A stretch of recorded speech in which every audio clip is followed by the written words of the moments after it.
Microsoft have got quite a few studios. They have many different projects. There's been some concern, though, about development speed. I mean, even if you look at the latest stuff from Halo, the Halos generally seem to take quite a long time, still have some issues, and they have some reports of weirdness. We think to historical cases, like Scalebound, which I always like to bring up to taunt you, and of course, many other things, right? Well, today we're going to be talking a little bit about a few games. One of them is the upcoming Fable title, and just a little bit of testimony of what it was actually like to work there. Yeah, obviously with Microsoft, and we're going to take the time it needs. But we've seen that go wrong. Yeah, so there's a game designer who worked on the new Fable game, and they did an interview with Vandal, which is a Spanish site, right? And he basically said that Playground's experience with racing games meant that they, funny enough, didn't have the in-house experience and just the knack for it for making an open-world action RPG. That is hardly a surprise. And this also then meant that they had to build a whole bunch of stuff from the ground up within Forza Tech because it had nothing for human animations or that style of gameplay. It is purely an engine for racing games. Now, this seems completely insane to me, because if I think about another Microsoft studio by the name of Rare, what do they make their games in? Unreal. They used to use I don't know what their engine was called, but the custom Rare engine, but they then moved to Unreal for the likes of... for the likes of boaty shoot game with pirates that I forgot. Sea of Thieves, there we go. Boaty shoot pirates. So already we've got something where this, to me, it almost feels more odd than using Frostbite for Dragon Age Inquisition. So that already seems a bit square peg round hole. It's a little bit of a red flag, but then you kind of, the dev's name is Juan Fernandez. He starts to talk about Playground as the devs, and it starts to seem a little bit better. Yeah. Because that's not necessarily a bad thing if, it's Frostbite wouldn't be so bad if they give them the time to make it good. And that's exactly what Playground kind of have here. Yeah, he seems to be very much talking about Playground are really good at production.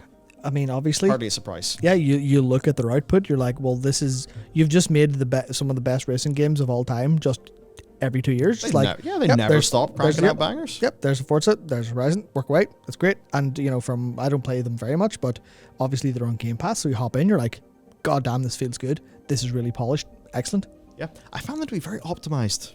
Very well. Oh, yeah, way too nice for how... I mean, that's exactly what you get whenever you've got an engine built for racing games.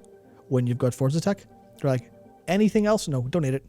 We'll just have the very pretty cars on the very pretty dirt bin flung up the side of them. That's all we need. Job's done. Yeah. So it's an interesting thing.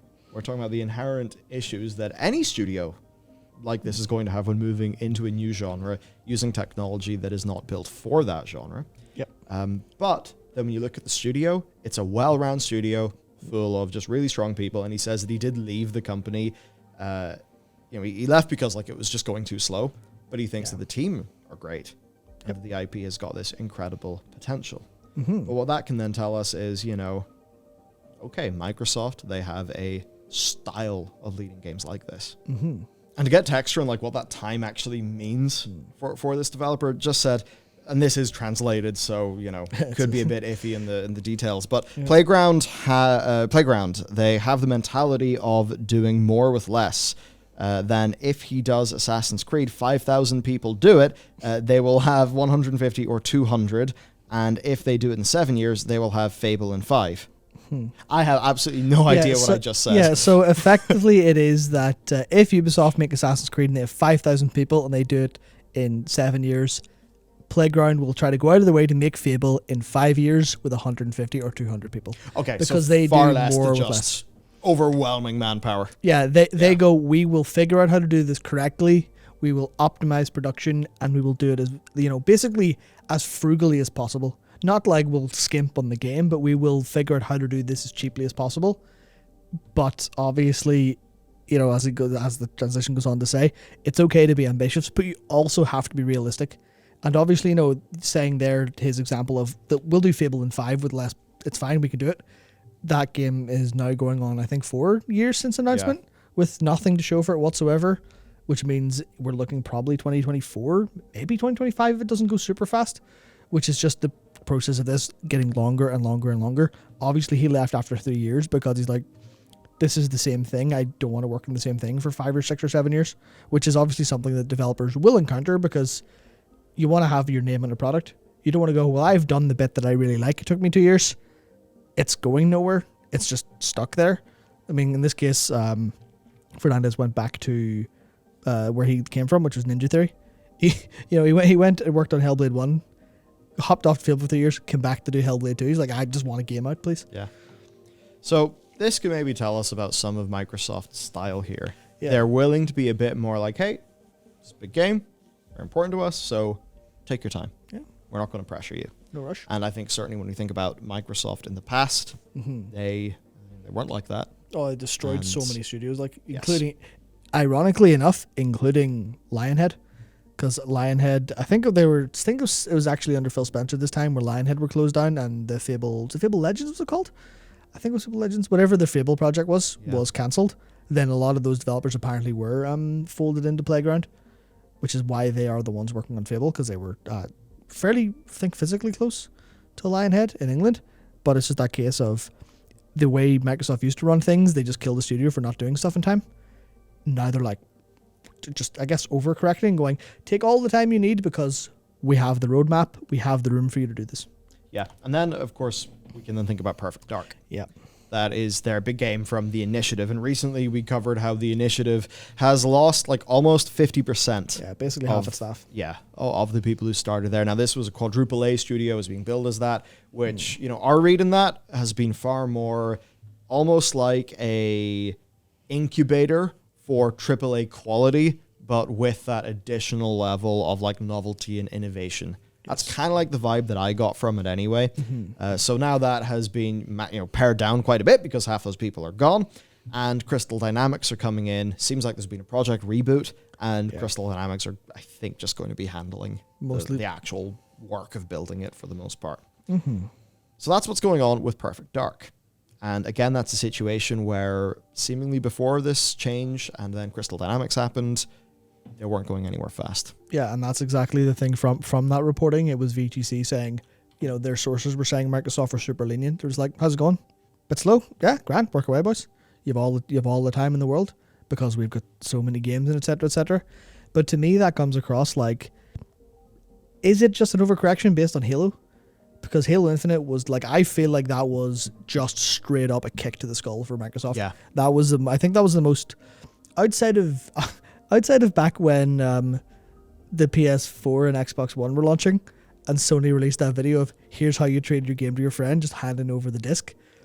I think after that, this is like the second most embarrassed they've ever been publicly. So like, here's our incredible franchise, the rebirth of Halo. Please look at it. Why are you laughing? Please stop laughing. Craig, stop laughing at Craig.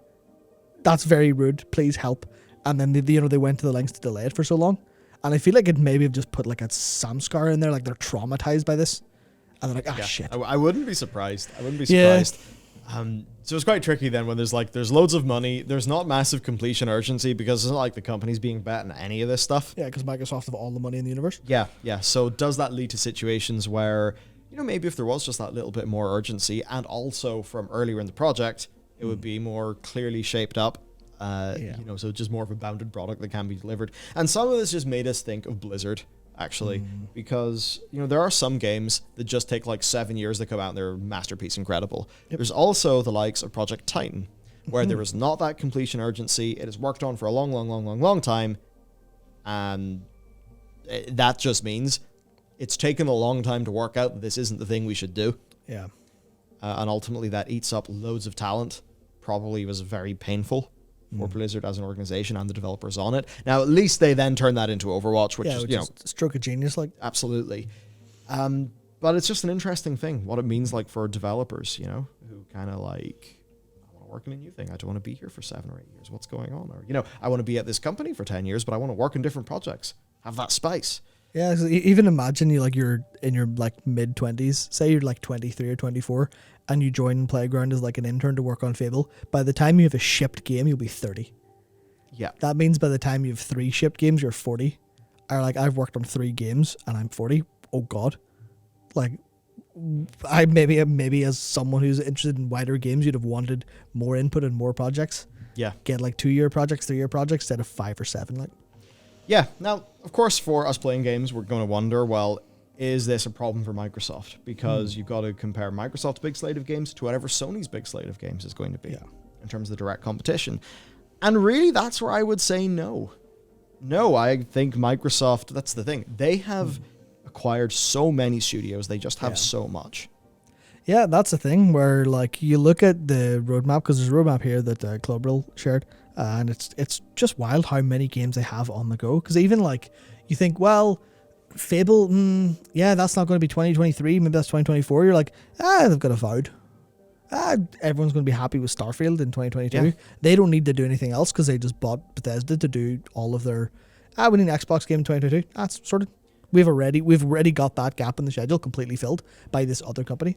So you're allowed, if you're releasing a couple games a year, you can give all of your studios years and years to work on them. Yeah, and in terms of like a truly, defining extreme sales game, the best they probably have here is the next Elder Scrolls game. Yep. They have that, Sony don't. That is just fundamentally quite it's major. So they've got the immediate short term with Starfield sorted. They've got the very long term for the Elder Scrolls 6. But it's like you do have to wonder, have they maybe played this a little bit too long term, just in terms of console install base? But then you think about how they worked in the Series S. Yeah, and then we can think about Game Pass. I don't know if it's in any of the stories we're going to record, but recently we were all talking about Game Pass. Like even as an example, our games publisher, 4 of the other games that they're publishing, I think it was just announced a few days ago, they have their Game Pass deals. I think some of them, Kraken Academy, that's live in Game Pass right now. So that's just an example of there's all of this big stuff, but so many people on Microsoft's platforms have Game Pass. They're getting a constant, new games. And then what Microsoft see when they look into that data is the people on Game Pass just play more games in general. Yeah, because this long-term approach might feel bad for people who want the big, super mega game. But for people who are on the platform and people who are likely on the platform because the Series S is, I think it was the Series S outsold the PS5 for the first time in a while because of supply stuff, because that's got a smaller SoC, so they can actually make more of the Series S's. When the X and the PS5 are constrained by supply stuff, they're like, we'll just have these. And, if you're looking for a game console and you have no options but the Series S, you'll buy the Series S. Then you'll get Game Pass. You'll be like, I can wait for Starfield because I've got this. And then there's even some stats here where it's like they've got Game Pass members are willing to invest 50% more than other users. So it's like, user A doesn't have Game Pass, user B, Game Pass spends more money on games on Xbox. Same with the funnel for day and date stuff. It's like large publishers get 3.5 times more engagement. Indies get 15 times more engagement from Game Pass players. Yeah, it's that thing. I have PS5 and Series X, and I guess part of that's obviously for work. But in terms of personal use, I bought Elden Ring on the Xbox. Yeah. Reason being, I break out the PS5 to play all of the great exclusives and stuff like that. But the thing that I actually do a hell of a lot of playing on because of Game Pass and the convenience of it all, it is the Series X. And that meant that when I had to choose, where do I buy Elden Ring? It'll be on the device that is just kind of feels like the home of console gaming for me. Yeah, the more default one, yeah. And that is what Game Pass has really achieved. So no wonder. Because, I think about that, I'm like, you don't control me.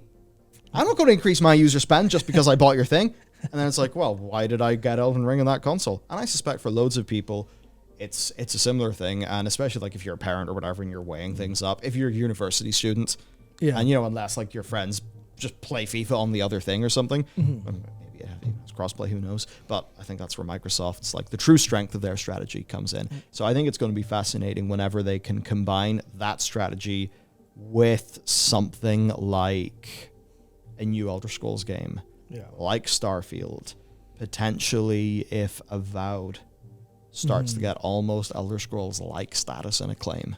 Yep.